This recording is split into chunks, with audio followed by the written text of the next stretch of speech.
듣다 보면 내공이 쌓이는 방송 2시간 철학의 돌풀입니다. 제니입니다. 네, 저희는 요한네스 베르고의 서양 철학사 학원 근대와 현대 읽고 있고요. 스피노자 공부하고 있습니다. 187쪽이고요. 스피노자의 철학에 대해서 계속 해보도록 하겠습니다. 중간에 읽어볼게요. 이렇게 해서 내용이 가득 차 있고, 이전에는 이제 양태, 속성 이런 얘기 했습니다. 이렇게 해서 내용이 가득 차 있고 서로 다른 점들도 포용하고 있는 전체적인 존재가 실체로 환원된다. 모든 것이 이 실체 안에 있고 실체는 모든 것 안에 있으며 그 자체가 모든 것이다. 스피노자스럽죠, 말이. 스피노자는 남들과 같이 존재를 물체와 정신으로 나눈다. 나누긴 나누네요. 그를 따르자면 물체의 세계에 있어서는 모든 개별적이고 유한한 발생이 똑같이 유한한 원인에 의해 조건지어지며 또 이 원인도 다른 유한한 원인에 의해서 조건지어진다. 이런 순환이 계속된다. 모든 것들의 배후에는 끝이 없는 인과의 계열이 있다. 요걸 한번 머릿속에 그려보시면서 이걸 들어보세요. 유한한 것들이 유한한 원인에 의해서 조건지어지고 유한한 원인이 또 다른 원인 계속 순환하는 거죠. 원인의 원인 꼬리를 물고 인과의 계열. 이 인과의 계열 자체는 상대적으로 무한한 운동, 정지, 우주 속에서 실현되고 있다. 무한한 양상을 지닌 이 세계는 또다시 연장이라는 무한한 속성을 통해서 하나님이라는 하나의 절대적으로 무한한 실체 안에 그 바탕을 두고 있다. 이와 나란히 사고의 모든 유한한 작용은 상대적으로 무한한 지성의 바탕을 두고 있으며 이 지성은 또 사고라고 하는 무한한 속성에 의해서 모든 것을 다 포괄하고 있는 하나님의 실체 안에 그 바탕을 두고 있다. 또 이 실체는 연장이라는 속성을 자기 안에 간직하고 있으며 더 나아가서는 물론 우리들에게 알려져 있지도 않은 무한히 많은 다른 속성들도 내포하고 있다. 그리고 실체가 하나님 이외의 다른 것이 아니기 때문에 이제 물론 모든 존재가 하나님으로 환원되고 만다. 자, 이거를 진우님은 이게 그냥 물고 물리는 느낌이에요. 뭔가 이거 한번 좀 얘기해 주실 수 있을까요? 이해하셨나요? 여기가 어디까지 이야기가 전개되냐면 네. 감정선 그리고 넘어서 개인과 공동체 직전까지 이런 대박이네. 이야기가 계속 나와요. 그러면 해주시죠. 그래서 네, 이제 제가 말씀을 드리고 중요한 부분들을 짚어가면서 그에 대해서 이해하시고 넘어가는 편이 좋을 것 같습니다. 맞아요. 그래서 데카르트도 실체가 있었죠. 네. 그래서 데카르트도 유한 실체, 무한 실체로 나누었는데요. 그것에 비해서 이제 그것에 비교해서 스피노자는 실체라고 하면 이제 단일한 어떤 실체를 얘기를 했고 그것이 이제 신의 형태 하나뿐이었다 얘기를 하고 있는 지점이고요. 실체로서의 신이 이제 자연신이 되는 거였죠. 그런데 이제 실체에 신의 두 가지 얼굴이 있는 거예요. 즉 자연이 두 가지 얼굴이 있는 것인데 두 가지 작용으로도 생각하셔도 괜찮습니다.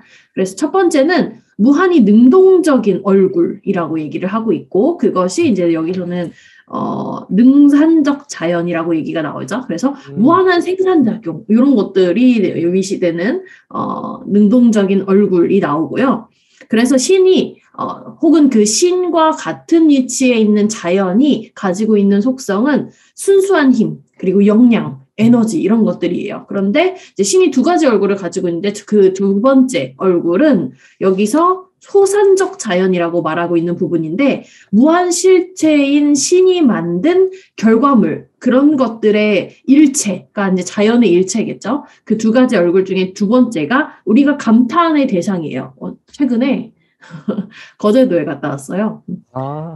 부모님을 모시고 근데 별거 아니네 이렇게 생각했던 바를 직접 눈으로 목도하니까 엄청 경이로운 거예요. 그 자연 자체가. 그래서 그렇게 느껴지는 자연의 실체물 있죠. 우리가 이제 감탄의 대상으로 얘기하는 자연. 그것이 이제 소산적 자연입니다.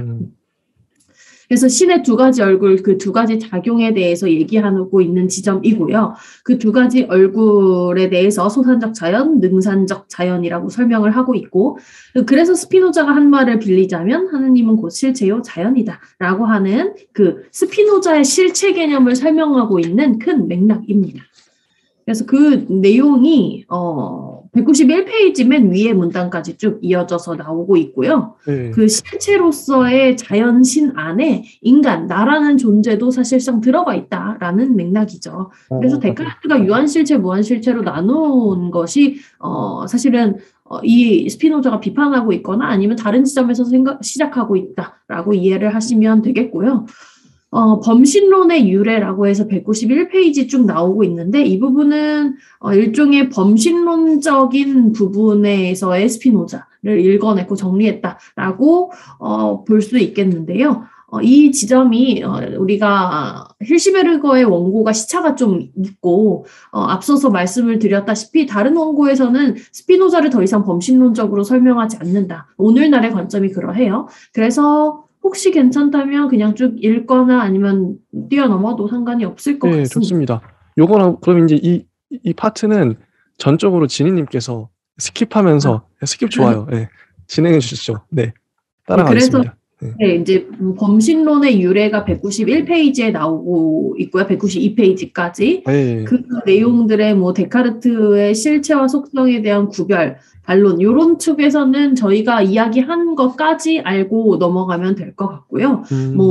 벨링스 앞에 이제 속성의 부분이랑 그런 개념들을 비교하면서 설명을 범신론적으로 스피노자의 어떤 일체성, 일위성 혹은 단일성 이런 내용들을 좀 강화시키는 쪽으로 나아가서 설명을 하고 있는 지점이고요.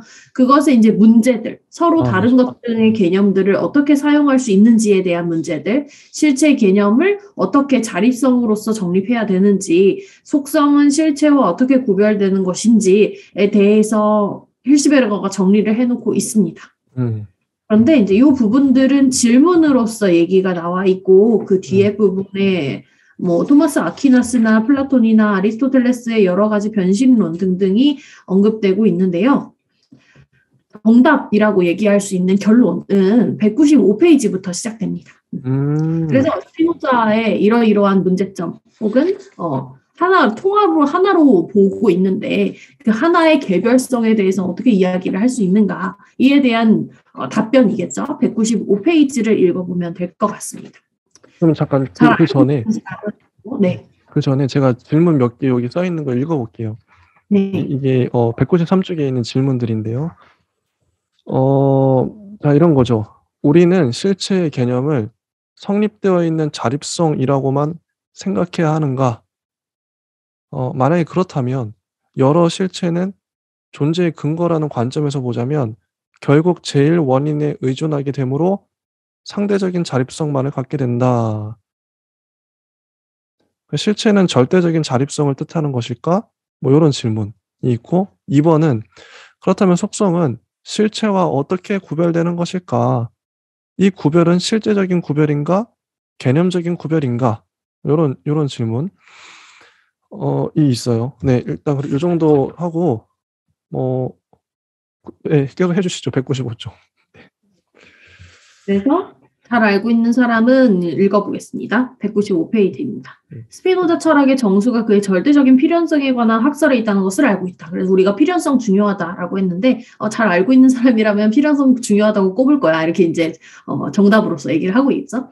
그에게 있어서 실제로 필연성이 모든 것을 다 지배하고 있다라는 생각. 그럼에도 불구하고 이 생각이 원래 첫 번째 것인가 하는 것은 누구도 말할 수가 없다. 뭐가 2차적인 것이고 뭐가 1차적인 것이고 일단 위계가 없기 때문에 그러하다라고 이해를 하면 되겠고요.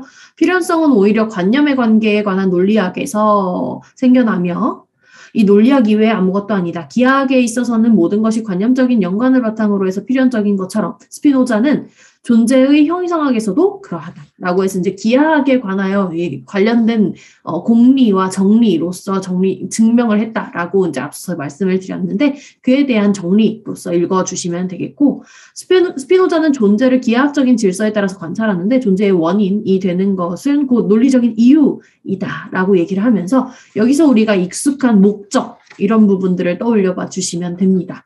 그래서 우리 인간이 어떤 행위를 하는 것은 어떤 목적을 가지고 하는 것인데 그에 대해서 스피노자도 이야기를 하고 있고요. 아리스토텔레스는 뭐 잠재태부터 시작해서 뭐 어떤 목적원, 결정론 뭐 이런 것들 우리 앞서서 많이 얘기를 했는데요. 스피노자는 이제 그의 어떤 것과 같은 선상에 놓느냐가 중요하겠죠. 이것은 이제 지금 이야기하고 있는 맥락에서처럼 신 이꼬르 자연 이꼬르 자연의 질서 이꼬르 인간 그리고 인간의 자유의지는 곧 행위의 목적에 연결이 됩니다.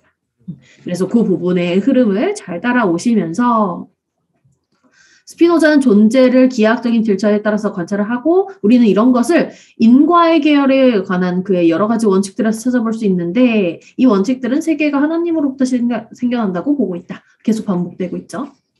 일정한 실제를 가지고 있는 모든 개별자와 유한한 사물들은 그 스스로가 유한하고 일정 기간 동안 계속되는 다른 원인이 그것을 존재하게 하고 작용하게 할 때만 존재할 수 있고 작용할 수 있도록 정해져 있다. 질서죠.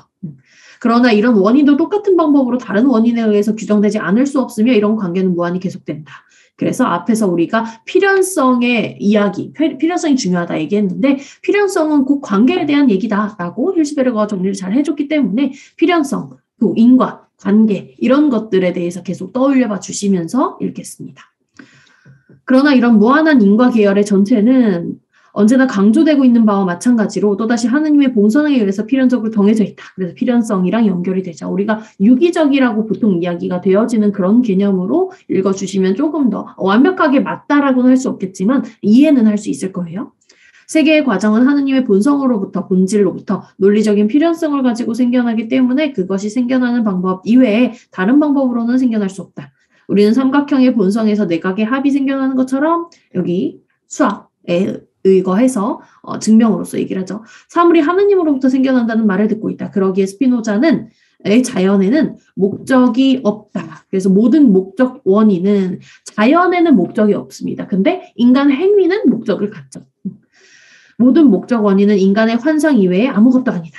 이 문장이 되게 의미심장한 것인데요. 모든 목적 원인은 인간의 환상이다라는 뜻이죠. 그러면 이걸 거꾸로 되짚어 볼 수가 있어요. 우리가 이꼬르로 계속 연결을 해서 왔는데요. 신은 자연이고 자연은 자연 질서이고 자연 질서 안에 인간이 포함되어 있고 그것에 따르는 것이 인간의 자유의지이고 그것이 우리 인간의 행위의 목적이다라고 얘기를 하고 있는 맥락인데 그러면 이런 목적 원인, 모든 목적 원인은 인간의 환상이다라고 얘기를 하면 인간에게 자유의지가 있다는 생각은 우리의 착각일 수도 있다로 연결이 돼요. 데카르트 비판이죠. 그래서 이 지점이 되게 중요하게 저는 읽었고 196페이지로 넘어가서 우리는 필연적이고 오로지 인과론적으로만 제약되어 있는 순서 속에서 수학적으로만 이해될 수 있는 기계론을 꿰뚫어보지 못하기 때문에 초자연적인 예술가를 생각하게 된다. 그런데 스피노자에게 있어서 이러한 자유로운 섭리라는 것이 없다. 이제 인간 자유의지에 대해서 착각일 뿐이다라는 말과 연결을 지을 수 있겠습니다. 인간의 의지도 자유롭지 못하고 마치 부가적인 것처럼 얘기하고 있지만 사실 궁극적인 주제는 이거 같아요. 인간의 의지는 무한한 인과 계열에 의해서 결정되어 있다라는 거죠. 또 하나님의 의지도 자유롭지 못하다.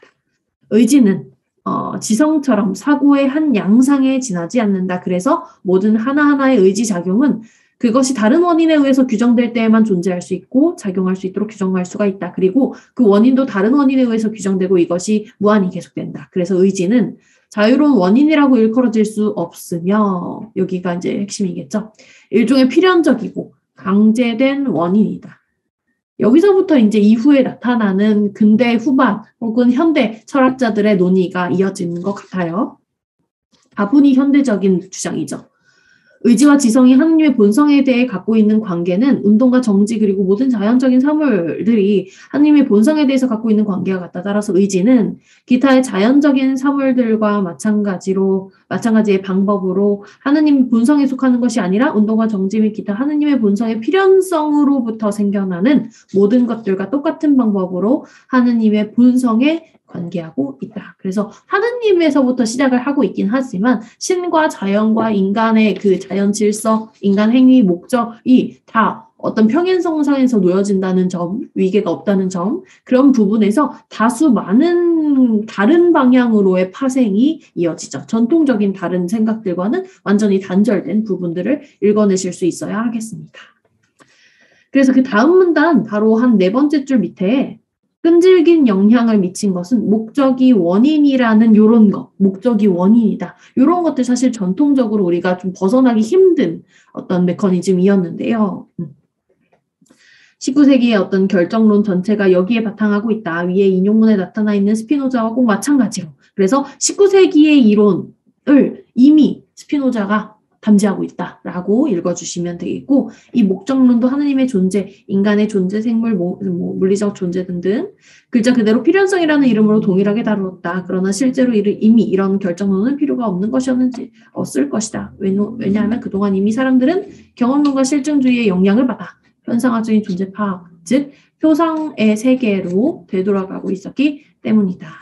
그래서 스피노자를 따르자면 이 표상의 세계에서는 적어도 필연성이 조금도 꿰뚫어 보여지지 않는다.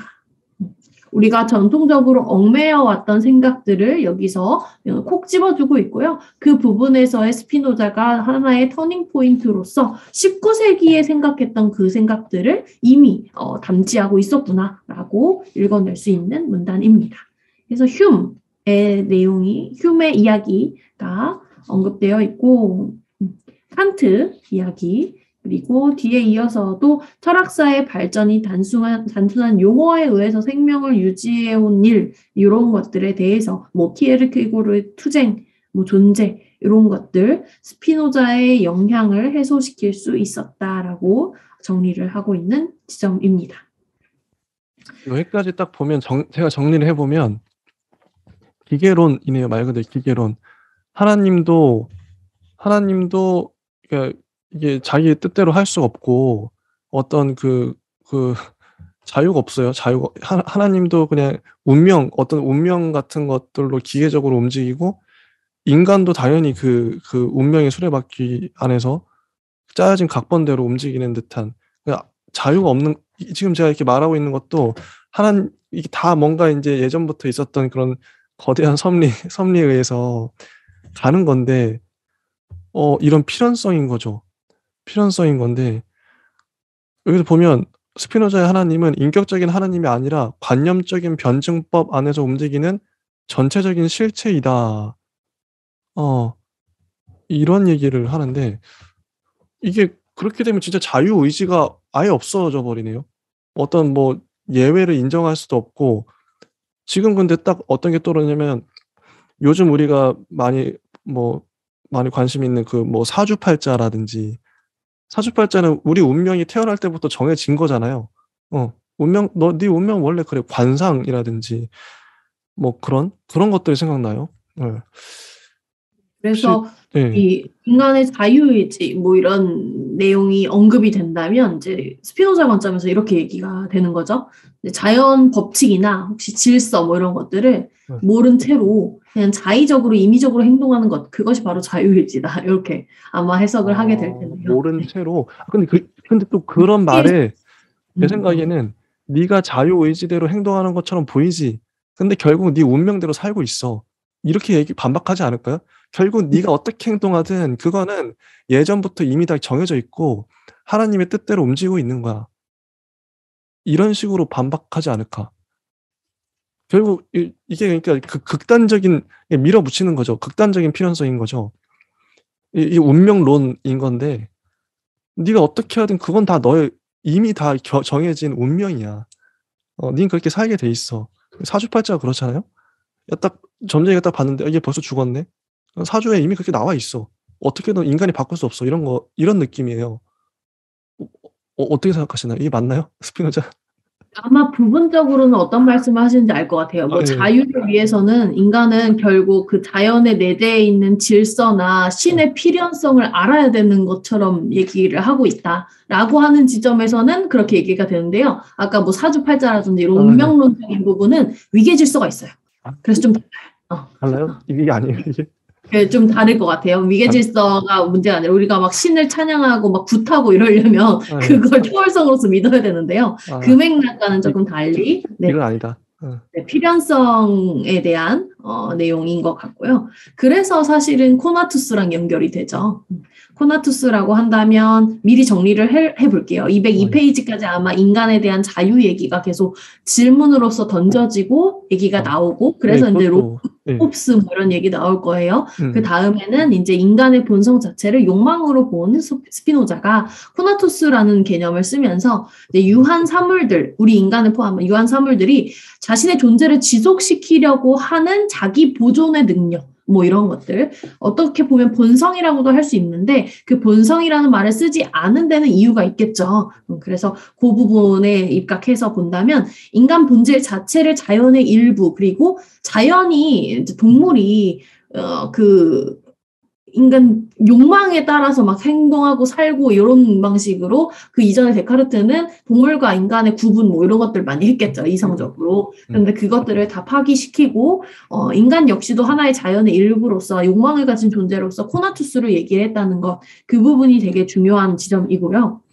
가장 능동적으로 살 때 그런 욕망들이 충족될 때 거기에서 이제 정념 이런 얘기가 나와요. 감정과 정동 뭐 이런 얘기들 명확하게 우리가 개념을 여기서 정리하기엔 조금 무리가 있을 수는 있지만 거기에서 이제 벗어나려 하고 다스리려고 하고 그런 맥락이 이제 어떻게 적용이 되냐면 기하학적인 방법으로서 앞서서 다시 돌아가는 거죠.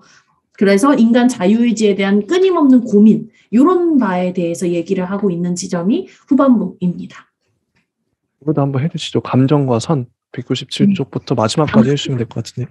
쭉 읽어보면서 좀 우리가 능동, 수동 뭐 이런 단어들 그리고 뭐 욕망 이런 것들에 집중해서 봐야 될 것 같은데요. 197페이지 B 감정과 선입니다. 이제 감정의 기원과 본성, 감정의 힘, 지성의 힘에 관한 의한 감정의 극복 등등에 관한 가르침이 스피노자의 윤리학을 구성하고 있고 후반부를 오직 원칙적으로만 말하자면 감정이란 매우 자연스러운 어떤 것이고 모든 존재자들과 마찬가지로 설명될 수 있는 것이기도 하다. 여기서 모든 것이 필연적으로 생긴다. 아마 이 감정이라고 번역됐는데 이 부분이 이제 좀 우리가 오늘날 이야기하고 있는 정동의 측면이지 않을까 싶은데요. 그 정동이라는 것도 여러 가지로 나누어지는 걸로 알고 있거든요. 그래서 아마 좀 관심이 있으시면 정동에 관련된 책 이만큼 두꺼운 게 번역이 되어 있긴 한데요. 그게 번역이 좋다는 소리를 잘 못 들어서 아직은 제가 또 다 읽어보지 못했는데 그리고 스피노자는 우리들이 선이나 평면, 여기서 선이나 평면이나 물체를 다룰 때와 마찬가지로 여기서 감정과 선할 때 선은 그 착한과 나쁜 그게 아니라는 거죠. 평면이나 물체를 다룰 때와 마찬가지로 감정을 연구하려고 한다. 전체적으로 보자면 감정과 덕이라는 단어가 나왔습니다. 통해서 감정을 극복하는 건 아까 말씀드렸죠. 등을에 관한 스피노자의 가르침은 그의 인식론과 나란히 달리고 있다. 그래서 아까 우리 인식의 세 가지 측면이 삶의 태도나 양식으로 연결되는 지점, 그리고 그 부분을 잘 분석해 놓은 들레주의 논의가 있었다라고까지 이야기를 했었는데 그런 맥락들에서 얘기를 하고 있습니다.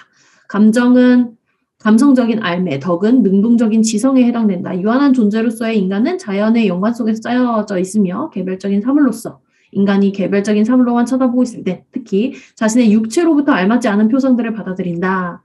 감각적인 알은 공간과 시간 안에서 개별화되는 것에서만 생성과 변화를 본다고 하는 것이 그 특징이다. 등등 감각적인 알에 대해서 경험에 대해서 설명하고 있고 그 경험이 공간, 시간, 개별화되는 양상들을 설명하고 있고요. 즉 사물들은 우연히 우리에게 주어지는 것에 지나지 않고 우리는 수동의 상태에 있게 된다. 그리고 바로 여기에 감정, 즉 영혼이 움직여지는 것이 이제 감정, 아까 우리가 좀 애매하게 생각했던 그 개념인데요. 이 성립이 되고 스피노자는 여기서도 데카르트의 예비 작업을 이어받아서 그러나 그가 달라지는 지점은 그가 받아들이는 근본 감정은 6가지가 아니라 욕망, 기쁨, 슬픔 이 3가지라는 것이다. 그래서 데카르트의 논의를 가지고 오지만 여기에서의 욕망이 들어가게 되죠. 이 3가지 중에서 욕망만 1차적인 것이고 다른 2가지는 부차적인 것이다. 2차적인 것이다. 기타의 감정들은 언제나 3가지의 근본 감정을 서로 짜맞춰 놓은 것이다. 예컨대 사랑이란 기쁨을 낳게 하는 외적인 요인의 표상과 얽혀있는 기쁨 뭐 이런 식으로 관계로서 설명을 하고 있는 거죠. 미움은 슬픔의 원인들이 되는 관념들을 갖추고 있는 슬픔. 그러나 근본 감정에 있어서는 제1차적인 것은 욕망이다. 아까 이제 욕망의 측면 여기에 괄호에 코나투스 코피디타스 이렇게 되어 있네요. 같은 어원인 것 같죠. 근본적으로 모든 감정은 언제나 욕망이다. 그래서 이제 흉의 견해, 다른 스토아 학파의 견해 이런 부분에서의 뭐 빚짐 등등을 써놓고 있는 것 같습니다. 198페이지 맨 아래에 덕이라고 쓰여 있는데요. 이 덕이 감정을 극복하는 것 그리고 능동적인 지성에 해당된다라고 쓰여 있는 걸로 보아 아까 이종인식에서의 수동적인 기쁨 그리고 신을 향한 사랑 이런 얘기 했었는데요. 3종인식에서는 순수한 능동성의 삶의 양식과 결부된 신의 지적 사랑 뭐 이런 얘기를 하게 됩니다. 그래서 그 부분과 좀 구분해서 이해를 해야 될 것 같은데요. 198페이지 덕은 과연 무엇의 번역일지 좀 궁금해져요. 저는 아직 용어가 통일이 안 돼서 잘 모르겠지만 읽어보겠습니다. 스피노자는 수동적인 감정 이외에도 능동적인 감정, 우리 수동, 능동 주목하고 있었죠. 감정을 인정하고 있는데 이것이 바로 이제 3종지인 것 같아요. 3종 인식, 순수한 능동성의 삶의 양식 이 부분인 것 같은데 이것을 바탕으로 해서 자기 덕론을 주장하고 있다. 능동적인 감정을 전체적으로 보자면 기쁨의 한 종류이고 용기로서 나타나고 이 능동적인 감정은 2가지 중요한 부분으로 나누어지는데 영혼이 힘센 것, 용기, 그리고 고유한 품성, 관용이다. 그래서 이것들과 더불어서 이성적인 알미 인간에게 힘을 쓰게 되고 우리는 세계를 영원한 모습으로서 그 전체와 필연성을 바라보게 됩니다. 그래서 이 3종지에 해당되는 이 지식 혹은 인식으로 우리가 알아야만 하는 그 세계의 필연성에 접근하게 된다라고 하는 걸로 보아 이 부분 3종지가 앞서서 2종지, 1종지에 해당하는 경험이라든지 이성적인 생각과는 조금 달리 여겨지는 것들을 구분해낼 수 있을 것 같습니다. 199페이지 마지막 문단에 하느님에 대한 지적인 사랑 이런 것과 연결이 되는데요. 이것이 이제 궁극적으로 우리에게 무엇을 얘기를 하고 있느냐. 마지막에 스피노자 얘기가 다른 책들과도 마찬가지로 맨 마지막에는 이런 하느님의 사랑 뭐 이런 걸로 마무리가 되고 있어요. 근데 그것에 이제 그것이 궁극적으로 말하고자 하는 바가 무엇일까 좀 정리를 해보는 것이 좋겠는데요.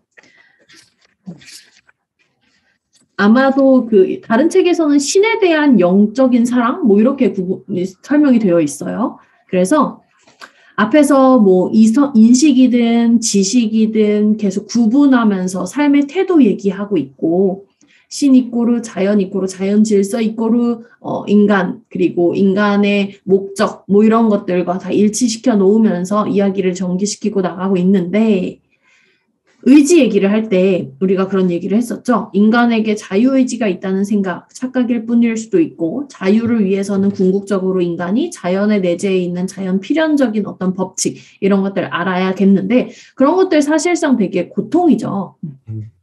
그래서 이런 일시적인 고통에서 벗어나고 우리가 아까 벗어남 이런 얘기 했었는데 그 벗어나고 사랑으로 영원한 것에 손을 뻗친다. 필연적인 그 핵심 신의 자연에 손을 뻗쳐서 신의 사랑에 안주하기를 궁극적으로 희망했다. 다른 책에서 이렇게 쓰여 있더라고요. 근데 이런 결론만 잘 읽어보고 파악을 했더라도 이게 그 피노자가 그들의 공동체에서 쫓겨났을까 이런 생각을 하게 되더라고요. 맞아요. 그래서 좀 아쉽기도 했었고요. 그래서 신에 대한 영적 사랑 부분을 생각해봐 주시면서 이런 고통에서 벗어나고자 했구나. 조금 더 스피노자 관점에서 어떤 삶을 살았는지를 좀 되짚어 보면서 이런 내용들을 읽어보면 되게 외로웠겠구나라는 생각이 또 들고요. 공감할 수 있는 소지가 또 많이 생기기도 하죠. 199페이지 마지막 문단을 그런 생각으로 한번 읽어보면 올바른 것을 본다는 것은 그것을 찾아 애쓰고 사랑하는 것을 일컬음이다. 이것이 유명한 하느님에 대한 지적인 사랑, 아까 다른 책에서는 신에 대한 영적 사랑 뭐 이런 걸로 얘기를 했었고요. 하느님 안에서는 사고와 의지가 일치하며 또 자유와 필연성도 일치한다. 현자는 다음과 같은 자유의 정의가 말하고 있는 것을 충족시킨다.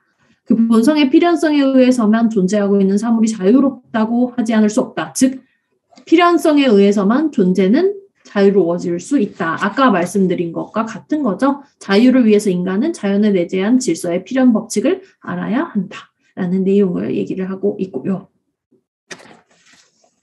계속 반복해서 얘기를 하고 있습니다. 200페이지. 스스로를 사랑하고 긍정하는 그런 사랑에 대해서 얘기를 하고 스피노자가 첫머리의 목적으로 삼으려고 했던 것. 무엇이 인간을 행복하게 하는가? 무엇이 최고의 선인가? 이런 것들. 궁극적으로 윤리학의 핵심 질문이죠. 그런데 이제 선과 악을 구분하거나 뭐 그런 쪽으로 나아간 것이 아니라 우리가 지금까지 했던 작업 이대로 정리를 했다는 것이 되게 독특하고 이것은 곧 정신이 전체적인 자연과 통일되는 것이다 라고 윤리학의 정리를 하고 있습니다. 그런데 여기서 이제 우리가 앞서서 미리 결론부터 말씀드린 자유의지의 문제가 발생해요. 질문으로서 나오죠. 그렇다면 스피노자에게 도대체 윤리학이 뜻이 있는 것일까? 당위의 학문 가능성 그리고 스피노자에게도 자유가 있는가? 인간의 자유겠죠. 자유의지. 다시 말해서 필연성과 일치하고 있는 그런 자유는 인간의 자유는 아니다. 이런 식의 질문이 가능하다는 거죠. 그래서 인간은 삼각형이 아니다. 뭐 이렇게 힐시베르가 써놓고 있어요. 그래서 스피노자는 존재론에서 인과적인 결정을 존재의 유일한 규정으로 삼고 목적을 배제해버린 후 당위의 요구를 지니고 있는 윤리적인 윤리학에서의 목적을 다시 끌어내고 윤리학에서의 목적을 끌어내고 이렇게 함으로써 자기의 체계 안에서 발 붙일 곳 없는 자유를 전제하고 있다. 즉 자유를 위해서는 인간은 자연에 내재한 질서, 필연성 이런 것들 알아야만 하는 것으로 얘기를 하고 있다. 되게 탄탄하죠. 이런 모든 것은 사실 모순이다. 이렇게 얘기를 하고 있는 힐시베르거이고요. 스피노자를 따르자면 윤리학이란 있을 수 없고 인간 정렬에 관한 물리학만 있을 뿐이다. 그러나 이것마저도 모순에 부딪히게 되는데 모든 것들이 반드시 생겨나야 하는 대로만 생겨난다면 즉 필연성에만 따른다면 우리는 왜 사물들의 진행 과정을 고쳐가면서 그 과정에 간섭해야 하고 모든 것의 실체로부터 기하학적인 필연성을 가지고 있는데도 우리는 왜 고쳐야 할 것이 있는가? 사회적 문제 왜 발생하고 이런 것들을 질문할 수 있겠죠. 질병과 악은 스피노자와 모든 그런 범신론 뺄게요. 그런 사상에서 극복할 수 없는 문제로서 존재하게 되죠. 네, 이런 내용이 이제 적혀 있고요. 개인과 공동체에서 말하는 자연주의 이 부분에서는 홉스와 뭐 이제 플라톤 고대에서 유토피아에서부터 시작해서 홉스 그리고 로크 뭐 이런 내용들 쭉 국민에 대한 내용들 얘기가 나오고 그 자연주의 앞서서 우리가 잠깐 언급했던 것처럼 존재론의 자연주의와 윤리학의 자연주의 좀 다르다고 말씀을 드린 그런 맥락들을 생각해 보시면서 정리로서 읽으시면 되겠고요. 마지막에 2페이지 정리하고 읽고 돌풀님께 한번 질문을 던져보면서 끝내도록 하겠습니다. 202페이지에 모순과 애매한 점이라고 이제 간략하게 아주 한 문단으로 스피노자에게 장황하게 이야기, 현대의 어떤 개념들을 담지한 위대한 철학자로 설명을 내내 해놓고 이렇게 한 문단으로 문제점을 얘기를 하고 있다는 것이 조금 편향되긴 했는데 그래도 한번 읽어보면요. 스피노자에게서 당돌하게도 자연주의가 나타나는 것은 놀라울 일이다. 많은 것들, 특히 그의 인식론에 있어서의 많은 것들, 관념론적이고 바로 극단적인 플라톤주의. 이 내용은 이제 힐시베르거의 관점이기도 하고요. 우리와 좀 시차가 있는 해석이기 때문에 그것들을 감안해서 읽어보시고 혹시 오늘날의 관점에서의 스피노자 보시고 싶으시다면 여기 아까 앞서서 다른 시간에 말씀드린 이 진태원 선생님의 스피노자 에티카 그리고 이거 에티카가 스피노자 윤리학 수업을 하신 부분들을 정리해 놓은 거라서 에티카는 따로 보시고 요것들을 참고해서 보시는 것도 너무 좋을 것 같아요. 네. 그래서 여기에는 자연이 이상적인 자연이고 하느님은 여러 이념들의 이념이다. 그래서 이제 플라톤주의로 본 거죠. 그런데 여기서의 자연은 매우 조잡한 자연이다. 이렇게 비판하고 있어요. 쓰여지는 말들이 두 가지 뜻을 갖는 것이 특징적이다. 두 가지 자연이 있었죠, 우리 아까. 무슨 자연? 능산적 자연, 소산적 자연. 맞아요. 그래서 무한히 능동적인 얼굴을 가지고 생산작용할 수 있는 능산적 자연, 신의 순수한 힘, 영양, 에너지 이런 것들이었고, 소산적 자연은 무한한 실제인 신이 만든 결과물인 자연, 우리가 감탄하는 자연으로 구분을 했었죠. 그렇게 스피노자는 다른 곳에서도 개념들을 여러 가지 뜻으로 사용하고 있다. 일반적인 통념은 스피노자 철학에 있어서의 엄밀한 논리 이런 것들. 그러나 실제로는 개념들이 애매하다는 것이 바로 그 철학의 특징이기도 하다라고 정리를 하고 있습니다. 궁극적으로 우리가 이것은 이것이다 도식화시키기 어렵다라는 부분을 말하고 있는 것 같고요. 라이프니츠는 이 에티카를 읽은 직후 당장 이런 것을 써뒀다 하면서 스피노자의 윤리학에 관하여 라는 메모에서 그의 개념들이 애매하고 양가적인 뜻을 얘기하는 거겠죠. 두 가지 뜻이라고 함은. 그래서 양가적인 건 되게 현대적인 내용이기 때문에 아마 이렇게 해석해도 그 당시에는 무리가 없었을 것 같아요. 두 가지 뜻을 지녔으면 모순에 차 있다는 것을 10번이나 지적하고 있다. 근데 모순을 담지한 개념은 오늘날에서 봤을 때 되게 현대적인 개념인데도 이 당시에는 좀 문제적이었다고 평가한 것이죠. 스피노자의 사고방식은 드물게 인위적인 것 같다. 그의 증명은 되게 설득을 한다기보다 아부를 하고 있다. 그래서 어떤 면에서 아부를 하고 있는지, 그 공동체에서 쫓겨났기 때문에 신에 대해서 다른 방식의 어떤, 아부인가, 이런 식의 해석을 또 가능한가, 이렇게, 한번 보시고 넘어가시면 되겠고요. 칸트의 순수이성 비판이 나온 뒤였다면 스피노자의 개념과 정의를 그렇게 믿지 않게 되었을 것이다. 이렇게 얘기를 하기도 합니다. 여기서의 오늘날은 시차가 큽니다. 우리들은 다시 부분을 자세히 설명하는 가치와 구분을 명확하게 해서 쓰는 글쓰기의 가치를 알고 있으며 세계의 다양성을 기하학에 있어서의 도형처럼 단순하면서도 확실하게 꿰뚫어 볼 수 있다고 생각하는 그런 개념들에 대해서도 회의적이다 라고 하고 있는 시차. 그리고 오늘날의 관점에서 다시 본다면 이런 것들이 이렇게 또 한번 단순하게 매도돼서는 또 안 된다는 관점에서도 비판을 할 수 있겠죠. 네. 이렇게 정리를 할 수 있겠습니다. 아마 코나투스에 대한 내용, 인간의 정동, 관계, 이런 것들은 다른 책을 좀 더 참고를 하셔서 공부를 하셔야 될 것 같은데, 여러모로 스피노자가 어떻게 생각하고 있었는지, 코나투스에 대해서 구체적으로 어떻게 생각하고 있었는지에 대해서는 좀 명확하지가 않다는 게 오늘날 하고 있는 이야기인 것 같고요. 다른 분야에서도 인간의 정동이라든지, 이런 충동의 측면에서의 현대적인 해석이라든지, 이런 것들은 얘기를 하고 풀이를 할 수는 있겠으나 그것이 스피노자의 코나투스가 맞는지는 우리가 검증할 방법은 없겠습니다. 이게 근데 정동이라는 게 제가 창비인가 문학동네인가 이게 좀 된 얘기긴 한데 문학계에서 비평계일 수도 있고요. 한동안 정동이라는 개념이 꽤 이슈가 됐었어요. 왜 이슈가 됐는지는 잘 모르겠지만 정동이 보이더라고요. 스피노자의 정동이 어쩌고저쩌고 이런 거죠. 그런 걸 신문 기사에서도 본 것 같기도 하고 혹시 그거 혹시 아시나요? 왜 이게 이슈가 됐고 이 개념이 도대체 어떤 맥락으로 혹시 아시는지? 정확한 맥락은 잘 모르겠는데요. 한때 그랬어요. 2014년 이럴 때 대학원에서도 많이 교재도 많이 보고요. 맞아요. 그에 대한 얘기도 많이 오갔고 논문 발표도 많이 했고 지금까지도 많이 되고 있는 걸로 알고 있는데 그 정동 개념이 한때 유행인 것처럼 여겨지기보다는 그때 당시에 해석이 좀 많았던 것 같고요. 그 정동과 더불어서 가치 이야기가 지금까지 많이 되고 있는 게 아마 욕망과 관련된 다른 이론들 많죠.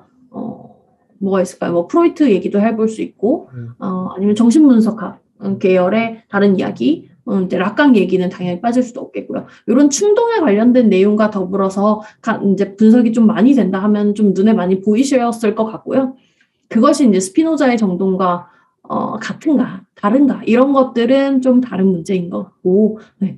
유효하고요. 되게 코나투스 자체에 대해서 알아야 될 필요는 있을 것 같습니다. 한때 뭐 트렌드 이런 거는 아니고요. 그래요.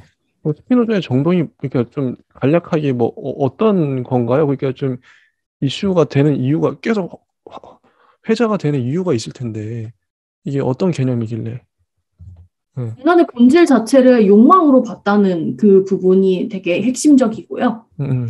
어, 인간의 본질, 혹 그 중세 시대를 떠올려 봐 주시면 인간의 본질은 뭐 플로티누스 고대까지 뭐 신플라톤주의 이렇게 가면 신에게 연결되어 있는 것이고 인간의 본질은 뭐 여러 가지 속성으로 규정되었기도 했는데 그것이 하나의 욕망의 욕망으로서 욕망은 사실 동물적인 거예요. 자연의 어떤 것이고요. 그래서 자연의 일부로서의 인간을 처음 설명했다는 부분이 되게 좋은 지점이고 왜냐하면 데카르트를 생각을 해봐 주시면 인간의 본질이 욕망이 되어버리면 이성이 강조가 안 돼요.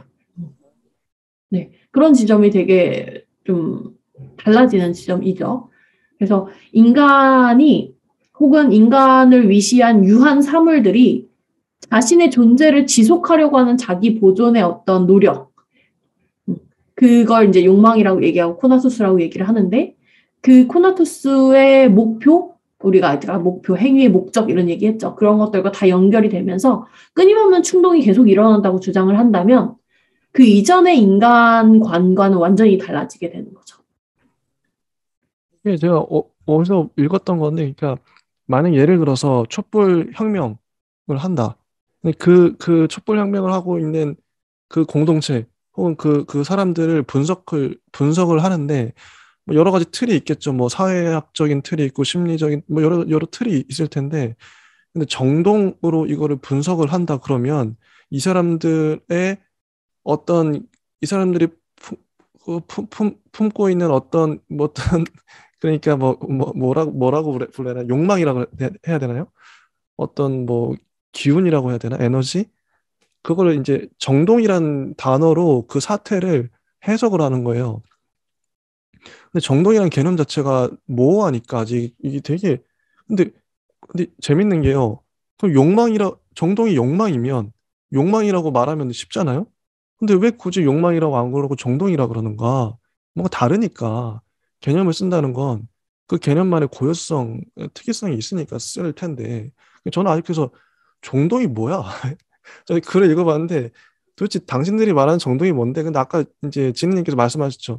스피노자가 말하는 정동과 그들이 말하는 정동이 진짜 맞는 건지 아니면 자기네들끼리 좀 엉뚱한 소리 하는 건지 잘 모르겠다. 그래서 근데 그것도 좋다고 봐요. 왜냐면 어쨌든 우리가 어떤 책을 읽는 건 어떤 사람을 읽는 건 창조적 오독을 할 수밖에 없거든요. 자기만의 개념을 만드는 거예요. 누구나 다 그냥 저는 뭐 아직 잘 모르지만 그 맥락을 각자의 정동이란 개념을 갖고 막 자기의 정치적 입장 그런 걸 말하고 있는 것 같긴 한데 아마 그러고 있겠죠. 그것도 좋다. 그것도 좋다. 정동이란 새로운 단어로 갖고 새로운 개념을 만들어 보자. 어, 뭐, 하여튼 그 정도 생각했던 것 같아요. 코나투스라는 개념 자체는 네.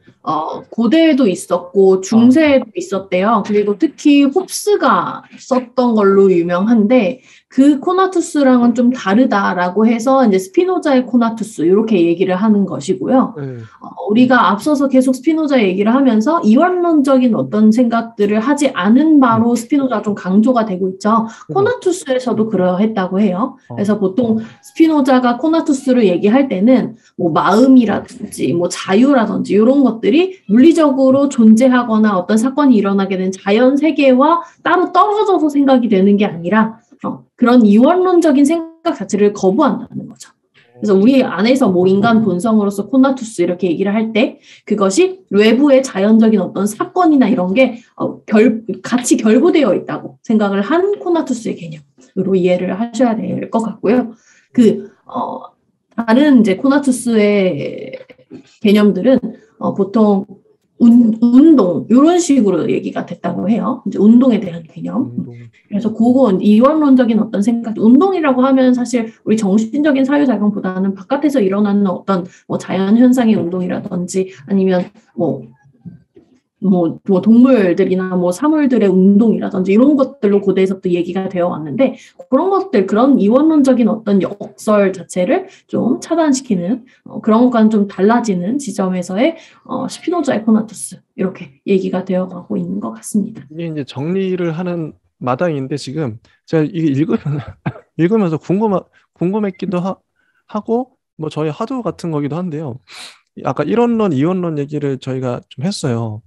근데 저는 이제 이원 이게 우리가 이원론에 익숙하고 이원론의 세계에 살고 있다가 이제 일원론을 받아들이는 입장, 이거 어떻게 보면 새로운 거죠. 새로운 관점인데 저는 이제 페미니즘을 공부해야 되는 입장. 왜냐면 난 남자고 가부장적인 세계에 살아왔는데 페미니즘 잘 몰라요. 근데 어쨌든 그건 이제 뭐 시대의 조류이기도 하고 그게 맞는 방향이라 생각하니까 어쨌든 공부를 해야 된다고 생각하는데 그런 것처럼 지금 저는 이제 이원론자였지만 난 일원론자가 되고 싶어.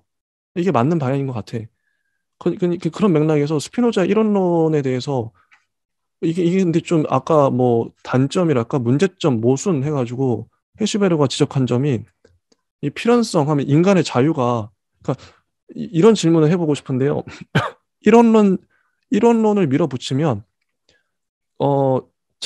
아까 자유의지가 박탈된다. 모든 게 이제 필연적으로 흘러가 버리니까 운명처럼. 그럼 이거 일원론자들은 이걸 어떻게 극복할 수 있을까요? 일원론의 세계에서.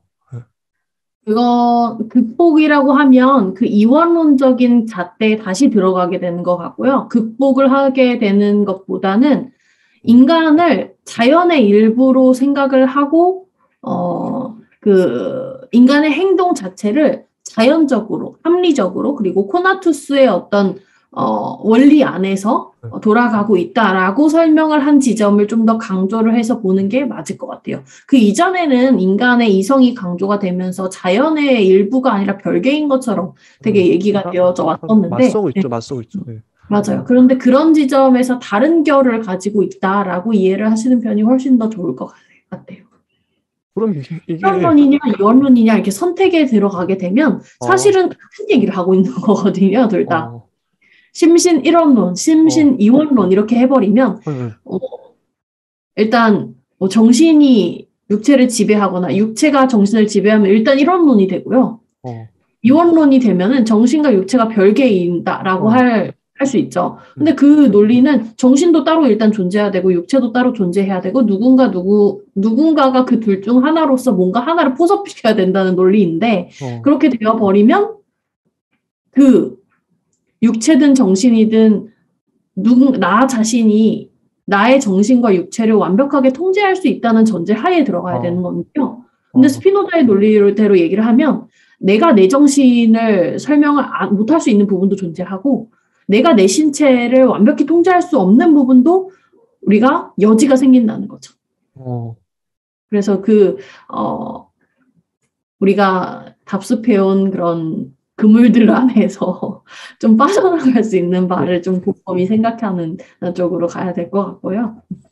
우리 생각의 패턴이 있어서 그래서 진짜 우리가 페미니즘을 알기도 어렵고 이게 계속 왜냐면 그 세계관 안에 갇혀 있기 때문에 새로운 틀로 가는 게 너무 어려운 거예요. 이 지금 스피노자가 얘기하는 것도 저도 스피노자 책을 아직 읽어보지 않았지만 이 사람의 생각을 온전히 아직 제가 잘 모르는 것 같아요. 근데 이게 아까 그 책에 나온 질문인데 질병과 악은 어려운 문제다. 스피노자에게 있어서 실제로 그런가? 질병과 악을 어떻게 설명할 수 있죠? 그럼 만약에 자 세계와 신과 뭐 자연과 이게 다 일치해. 근데 그러면 왜 악이 존재하지? 왜 질병이 있지? 뭐 이런 질문이 나오잖아요. 그럼 신이 악한가? 뭐 이런 건데요. 이거 어떻게 설명할 수 있을까요? 스피노자 책의 안에서 설명하려면. 신과 자연이 일치되고 자연 질서와 인간의 행동 목적과 행위와 뭐 이런 것들이 다 일치되고 평행선상에서 놓인다고 생각해 본다면 신이 뭔가 악을 만들었다 뭐 이런 거라기보다는 아까 인간이 자유의지로서 착각하는 바에 대해서 한 번 더 떠올려 봐 주시면 필연성에 대해서 잘 탐구하지 않고 필연성에 접근하지 못한 채로 그것을 자유의지라고 착각하고 수행한다라고 얘기를 했었죠. 그래서 그런 맥락에서 이야기를 하고 그런 행동들의 누적이 되면 이제 악이라는 현상 하나가 발생한다라고 설명하는 편이 조금 더 스피노자적이지 않을까 싶은데요. 악이라는 근본 본성이 먼저 존재한다기보다는 그것 역시도 자연현상 안에서 발생하는 것이고 자연적이다. 네, 그렇게 설명을 해야 되지 않을까 싶습니다.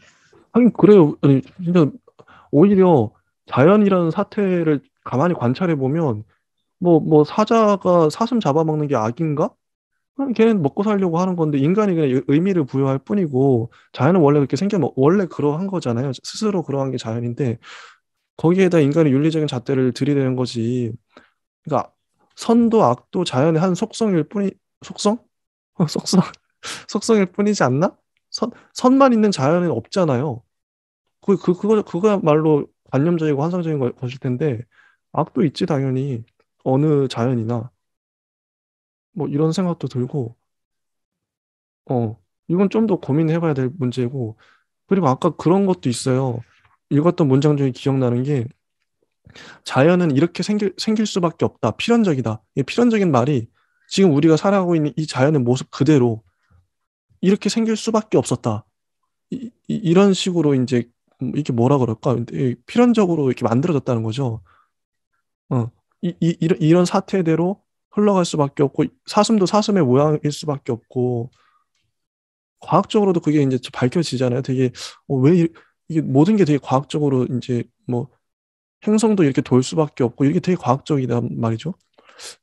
그럼 자연은 다른 방식으로 뭐 지금 멀티버스 얘기도 나오지만 다른 방식으로는 생길 수 없었던 것인가? 이게 진짜 하나님이 이렇게 모든 것들을 만물을 이렇게 붙잡아서 필연적인 법칙대로 만들어진 게 지금의 자연인가? 뭐 이런 생각이 들어요. 아마 뭐 필연성에 대해서 얘기를 한다면 그렇게 얘기를 할 수 있는 것도 부분적으로 맞겠고 또 하나는 코나투스적으로 또 얘기를 한다면 그 각계가 자신에게 자신의 존재를 지속하려는 그런 방향으로 나아가다 보니 그렇게 됐다. 뭐 이렇게 얘기할 수도 있지 않을까 싶은데요. 일단은 이제 요 정도로 하고 자 이제 지니님의 이 스피노자의 정리를 듣고 싶어요. 최종 정리 한번 해주시죠. 네. 스피노자는 저는 스피노자가 조금 가치 있게 읽힌다라고 봤을 때 그것이 왜 그러한가 우리가 오늘 기회 원인론에서부터 시작을 했는데요. 네. 기회 원인론은 개념 이 자체가 이제 사물 자체를 재현시켜야만 하는 건 뭐 아니면 뭐 개념의 예를 들어서 수학적인 개념 등과 몇 가지를 제외하고는 뭐 끊임없이 사물 자체로부터 환원되지 않는다 등등의 얘기들. 말을 하자면 스피노자의 예비 어떤 개념들을 익혔던 그런 느낌이 들었는데요. 기회 원인론이 스피노자의 이야기 그리고 그 경계선 그리고 스피노자 이후에 또 다른 철학자들이 생각할 수 있었던 나, 자아에서 주체로 나아가는 그 나에 대해서 좀 한 흐름 안에서 담지하고 있었다라고 정리를 해볼 수 있겠고 굳이 단절을 찾아야 된다면 데카르트를 들어야겠죠. 그래서 데카르트와 그가 택했던 뭐 방법이라든지 그가 생각했던 세계와 인간관에 대해서 조금 스피노자와 차이가 있겠다 얘기를 할 수 있겠고 데카르트 비판으로 우리가 이렇게 얘기할 수 있는지는 잘 모르겠지만 데카르트 비판으로서 스피노자를 읽는다면 데카르트는 근대의 아버지이기 때문에 스피노자는 이미 근대를 벗어났다라고 얘기를 그냥 단순하게 할 수도 있을 것 같습니다. 그래서 데카르트 자신이 이원론적으로 나를 상정해 놓고 정신을 좀 구분해서 이야기를 했다는 데에 근대의 의의가 있다면 스피노자는 그것들을 다시 한번 데카르트적으로는 정말 회의론적으로 과연 그러한가 또 한 번 질문을 더 던진 거죠. 메타적으로.